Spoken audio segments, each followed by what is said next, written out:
35 crore UPI users के लिए बड़ी खबर। सरकार ने किया करोड़ों का ऐलान। डिजिटल पेमेंट से होगी बम्पर कमाई। मोदी सरकार लगातार भारत को आधुनिक और टेक फ्रेंडली बनाने की दिशा में काम कर रही है। भारत के यूपीआई का पूरी दुनिया में डंका बज रहा है। यूपीआई ने चीन, अमेरिका जैसे देशों को भी पीछे छोड़ दिया है। ऐसे में सरकार ने डिजिटल पेमेंट को बढ़ाने के लिए एक और तगड़ा ऐलान किया है। क्या है मोदी सरकार का इंसेंटिव वाला प्लान? कैसे डिजिटल पेमेंट करने के जरिए कमाई होगी, आइए जानते हैं। दरअसल केंद्र सरकार ने यूपीआई लेन देन के लिए 1500 करोड़ के इंसेंटिव प्लान को मंजूरी दे दी है, जिसमें छोटे छोटे हजारों के पेमेंट करने पर आपको पैसे मिलेंगे। अब ये रकम कितनी होगी, कितने पैसे का पेमेंट करने पर इंसेंटिव मिलेगा, ये जानने से पहले आपको यूपीआई पेमेंट से जुड़ी एक रिपोर्ट में हुए खुलासे के बारे में बताते हैं, जिसने पूरी दुनिया को चौंका दिया।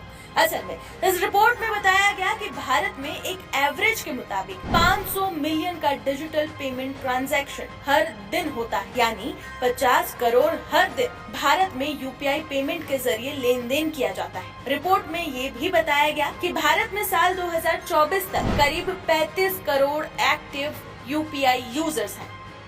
अब आते हैं उस सवाल पर कि यूपीआई पेमेंट पर कैसे कमाई होगी, क्या है सरकार का प्लान। तो आपको बता दें कि सरकार ने डिजिटल लेन देन को बढ़ाने के लिए यूपीआई ट्रांजैक्शन इंसेंटिव योजना की शुरुआत की है। इस योजना में सरकार 1500 करोड़ खर्च करेगी।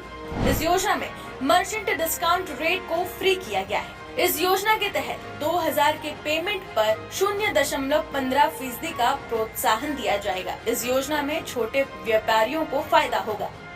इस योजना को आप कुछ इस तरीके से भी समझ सकते हैं कि अगर कोई ग्राहक 1000 रुपए का सामान खरीदता है और यूपीआई से पेमेंट करता है तो दुकानदार को 1.5 रुपए का इंसेंटिव मिलेगा। पहले रुपे डेबिट कार्ड और भीम यूपीआई लेन देन पर मर्चेंट डिस्काउंट रेट 0 किया गया था। अब इस नई योजना के तहत दुकानदारों को यूपीआई पेमेंट लेन देन के लिए प्रोत्साहन मिलेगा। सरकार ने टारगेट रखा है कि साल 2024-25 में 20,000 करोड़ रुपए के यूपीआई लेन देन हो और यूपीआई छोटे शहरों और गांवों तक भी पहुंचे।